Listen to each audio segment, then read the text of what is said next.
Hello दोस्तों, audio book summary में आपका स्वागत है। कैसे हैं आप सब? क्या आपने कभी कभी अपना स्टार्टअप शुरू करने का सपना देखा है?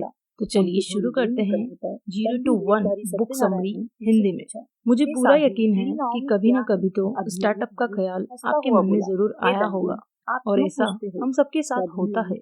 आए दिन हम नए नए स्टार्टअप्स के बारे में न्यूज में भी तो सुनते रहते हैं, जैसे ओयो रूम्स, ओला टैक्सी, उबर, जोमैटो, स्विगी आदि ऐसे ही स्टार्टअप्स हैं जो बहुत ज्यादा सफल हो चुके हैं तथा उनके ऑनर करोड़पति अरबपति बन चुके हैं।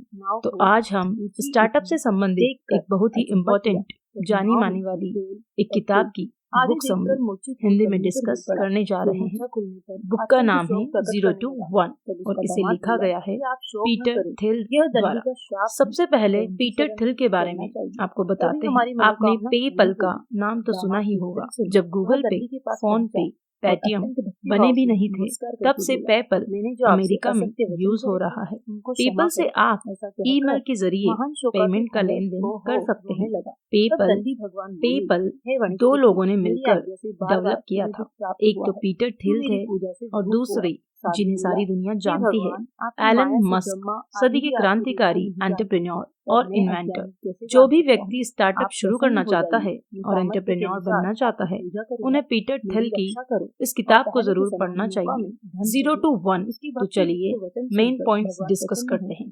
पहला पॉइंट है 0 to 1। आखिर इसका मतलब क्या है? 0 का मतलब सबको पता होता है, 0 यानी नथिंग। तो पीटर थिल यही कहते हैं कि अगर आपको सफल स्टार्टअप शुरू करनी हो तो 0 से स्टार्ट करिए। मतलब ऐसे प्रोडक्ट से शुरुआत करनी चाहिए जो अभी एग्जिस्ट ही नहीं करता, या दूसरे शब्दों में बोले तो अभी उसकी क्वांटिटी 0 है। लेकिन बहुत से लोग गलती करते हैं कि वे 1 से स्टार्ट करते हैं। पीटर के अकॉर्डिंग 1 का मतलब है पहले से ही उस प्रोडक्ट का मार्केट में मौजूद होना। चलिए कोल्ड ड्रिंक्स का एग्जांपल लेकर समझते हैं। मार्केट में पहले से ही Coca Cola, Pepsi, Thums Up जैसे सॉफ्ट ड्रिंक मौजूद हैं।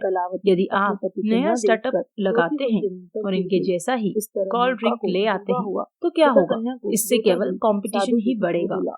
बड़ी कंपनीज के पास तो पैसा होता है। पैसे की ताकत से वे नई स्टार्टअप के कंपटीशन को आसानी से कुचल देंगे और नया स्टार्टअप फेल हो जाएगा। यही मेन रीजन है कि 95% स्टार्टअप 1-2 साल में ही फेल हो जाते हैं। तो ऐसे में क्या करें? यही पीटर थिल ने समझाया है कि 0 से स्टार्ट करें, न कि 1 से। उनका मतलब है कि कोई ऐसा प्रोडक्ट लाने की सोचे जो एकदम नया हो, ऐसा प्रोडक्ट जो मार्केट में मिलता ही नहीं हो। जब प्रोडक्ट एकदम नया होगा तो उसका कोई कंपटीशन भी नहीं होगा। लोगों को वह प्रोडक्ट आपसे ही खरीदना पड़ेगा, जिससे आपको बहुत प्रॉफिट होगा और आपका स्टार्टअप भी सफल हो जाएगा। एग्जाम्पल के लिए एयरबीएनबी डिस्कस कर सकते हैं। देखिए, पहले टूरिस्ट के रहने के लिए होटल्स ही होते थे, लेकिन ब्रियन, जो एंड नाथन एक नया कंसेप्ट लेकर आए जो एकदम ब्रांड न्यू था। उन्होंने सोचा कि बहुत से घरों में 1 से 2 कमरे हमेशा ही फ्री पड़े रहते हैं, तो क्यों न इन कमरों को टूरिस्ट को होटल से सस्ते दाम पर रहने के लिए दिया जाए। इसी आइडिया को लेकर उन्होंने एयरबीएनबी वेबसाइट बनाकर अपना स्टार्टअप लॉन्च कर दिया। यह आइडिया बहुत यूनिक था। इससे पहले ऐसा कोई भी प्रोडक्ट मार्केट में था ही नहीं। लोगों को ये काफी पसंद आया। लोग धीरे धीरे इस वेबसाइट से जुड़ते चले गए। सबने अपने घरों में खाली पड़े कमरे ऑफर कर दिए। इससे टूरिस्ट को भी बहुत फायदा हुआ, क्योंकि होटल्स के मुकाबले इनका रेंट बहुत कम था और टूरिस्ट को घर जैसा एहसास होता था। आज इस कंपनी का टर्नओवर अरबों में है। ऐसा इसलिए हो सका क्योंकि उन्होंने 0 से स्टार्ट किया, मतलब एकदम नए आइडिया से। अगर वो भी दूसरों को कॉपी करके कोई होटल खोलते तो क्या उन्हें इतना प्रॉफिट होता? कभी नहीं। इसलिए कभी भी दूसरों का आइडिया कॉपी न करें, बल्कि अपने यूनिक आइडिया पर बेस्ड कोई नया प्रोडक्ट लाने की सोचें। मोनोपोली बनाइए।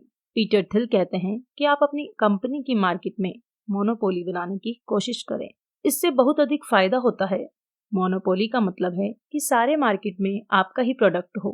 कुछ लोग ये बोल सकते हैं कि मोनोपोली बुरी होती है, इससे कीमतें बढ़ती जाती है, लेकिन ये तो इस बात पर डिपेंड करता है कि स्टार्टअप ओनर स्वार्थी है या अच्छा इंसान है। ओनर कीमतें न बढ़ाकर भी मोनोपोली से बहुत फायदा कमा सकता है। इससे लोग उसे गुडविल भी देंगे, जो स्टार्टअप की ग्रोथ के लिए बहुत फायदेमंद होती है। इंडिया में मोनोपोली का बेस्ट एग्जाम्पल है IRCTC। IRCTC एक प्राइवेट कंपनी है जहां पर आप इंडियन रेलवे का टिकट बुक कर सकते हैं। आप सिर्फ और सिर्फ इसी कंपनी की वेबसाइट से रेल टिकट बुक कर सकते हैं। ऑनलाइन और कोई दूसरी कंपनी नहीं है जहां से आप रेल टिकट बुक कर सके। इसीलिए ये कंपनी हमेशा मोटा मुनाफा कमाती है, क्योंकि इसने मोनोपोली बना रखी है। Characteristics of a successful startup किताब के अगले भाग में पीटर थिल बताते हैं कि एक सफल स्टार्टअप की क्या विशेषताएं होनी चाहिए। उन्होंने 4 इंपॉर्टेंट विशेषताएं बताई है। आपको भी अपने स्टार्टअप में इन फीचर्स को जरूर शामिल करना चाहिए। Proprietary, network effect, economy of scale, branding. आइए एक एक करके इन चारों के बारे में जानते हैं। प्रोप्राइटरी, आपकी स्टार्टअप में प्रोप्राइटरी की विशेषता जरूर होनी चाहिए, जिसका मतलब है आपके प्रोडक्ट पर पूर्ण रूप से आपका अधिकार होना चाहिए। इसके लिए आप प्रोडक्ट का ट्रेडमार्क या कॉपीराइट जरूर करवा लें। इससे कोई भी आपके प्रोडक्ट को कॉपी नहीं कर पाएगा। जैसे डोमिनोज पिज्जा को कोई भी जैसे का तैसा शुरू नहीं कर सकता। इसके लिए पहले उसको फ्रेंचाइज राइट्स कंपनी से खरीदने पड़ेंगे। कोई भी प्रोडक्ट बनाए तो पहले उसका पेटेंट करवा लें या उसका कॉपीराइट करवा लें। ये प्रोडक्ट के टाइप पर डिपेंड करता है कि आपको पेटेंट मिलेगा या कॉपीराइट। ज्यादातर मेडिसिन के लिए पेटेंट मिलते हैं और बुक्स के लिए कॉपीराइट्स। Second, network effect. आपका प्रोडक्ट ऐसा होना चाहिए जिसका नेटवर्क बन सके। जैसे फेसबुक पहले USA में स्टार्ट हुआ था, फिर धीरे धीरे यूजर्स जुड़ते चले गए, सब फेसबुक यूज करने लगे और नेटवर्क बढ़ता ही चला गया। आज लगभग सारी दुनिया में इसका साम्राज्य फैला हुआ है। आप भी क्या ऐसा प्रोडक्ट बनाने के बारे में सोच सकते हैं जिसका नेटवर्क पूरी दुनिया में फैल सके। Third, economy of scale. Peter कहते हैं कि स्टार्टअप पहले छोटे से स्टार्ट करना चाहिए, लेकिन उसमें ऐसी क्वालिटी भी होनी चाहिए कि बाद में उसे स्केल करके बड़ा भी किया जा सके। इसके बहुत से एग्जाम्पल्स दिए जा सकते हैं। Amazon, OYO hotels, Uber, Patanjali इत्यादि। पहले ये सब स्टार्टअप छोटे स्केल पर शुरू हुए थे, लेकिन आज पूरी दुनिया में फैल चुके हैं। Fourth, branding. ऑथर कहते हैं कि आपको अपने प्रोडक्ट की ब्रांडिंग जरूर करनी चाहिए। आपने बहुत सी ब्रांड्स के बारे में सुना ही होगा, जैसे Apple, Adidas, Samsung, Prada, Ray Ban आदि। कोई प्रोडक्ट ब्रांड कब बनता है? जब उसकी क्वालिटी बहुत ही टॉप नॉच लेवल की होती है। क्वालिटी ज्यादा लाने के लिए उसमें इन्वेस्टमेंट भी ज्यादा करनी पड़ती है और एफर्ट्स भी बहुत ज्यादा लगाने पड़ते हैं। इससे प्रोडक्ट की कीमत भी ज्यादा हो जाती है, लेकिन वो ब्रांड बन जाता है। ऐसा प्रोडक्ट इस्तेमाल करने पर कस्टमर को बहुत अच्छा फील होता है। वो इसके लिए ज्यादा पैसे खर्च करने के लिए भी तैयार हो जाता है। उस प्रोडक्ट को वो स्टेटस सिंबल भी मानने लगता है। एप्पल के प्रोडक्ट्स की कहानी तो सबको पता ही है। एप्पल का फोन लेने का ड्रीम किस टीनेजर का नहीं होता। वही दूसरी ओर अगर आप घटिया प्रोडक्ट बनाते हैं जिसकी कोई ब्रांड वैल्यू नहीं है, तो कोई उसे फ्री में भी लेने को तैयार नहीं होगा। इसलिए प्रोडक्ट को ब्रांड में कन्वर्ट करना बेहद जरूरी है, तभी आपका स्टार्टअप सफल होगा। How to start the company और स्टार्टअप शुरू कैसे करें? अगर आपके पास भी कोई यूनिक आइडिया है तो आप भी अपनी स्टार्टअप लगा सकते हैं। इसके लिए ऑथर ने 4 स्टेप्स बताए हैं। First one, start with a friend. Second, clear role and responsibilities. Hire full time employees. Pay less to founders. चलिए चारों स्टेप्स को ब्रीफ में समझ लेते हैं। स्टार्ट विद अ फ्रेंड, किसी दोस्त के साथ शुरू करें। हमेशा स्टार्टअप किसी लाइक माइंडेड फ्रेंड के साथ लगाएं, जिसके साथ आपकी अच्छी बनती हो और आप दोनों की ब्रांड फ्रीक्वेंसी भी मैच करती हो। मतलब कि आप दोनों लगभग एक जैसा सोचते हो और अपने आइडियाज को लेकर उत्साही हो। अन्यथा पार्टनर के साथ छोटे मोटे झगड़े होने लगेंगे और स्टार्टअप चलने से पहले ही फ्लॉप हो जाएगा। पीटर थिल और एलन मस्क दोनों अच्छे फ्रेंड्स थे। दोनों ने पेपल स्टार्ट किया था, जो आज भी सारी दुनिया में यूज होता है। Clear role and responsibilities. जितने भी फाउंडर्स या पार्टनर्स हो, सबका अपना रोल और रिस्पॉन्सिबिलिटी पहले ही समझा दें और डॉक्यूमेंट पर भी लिख लें।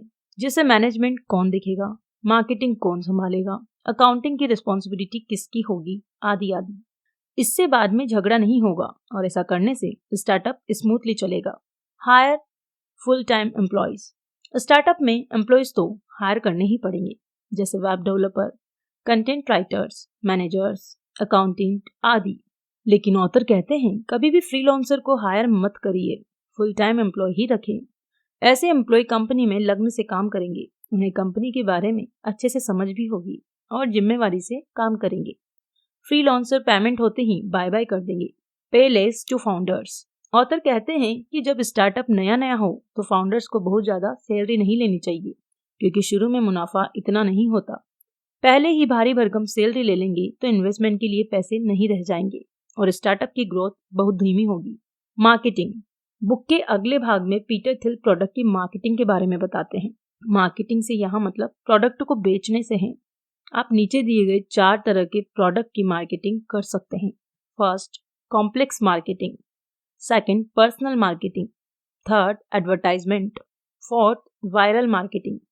चलिए इनके बारे में जानते हैं। Complex marketing. अगर आपका प्रोडक्ट बहुत बड़ा है या बहुत बड़ा ऑर्डर आया है तो उसे कॉम्प्लेक्स डील की कैटेगरी में रखा जाता है।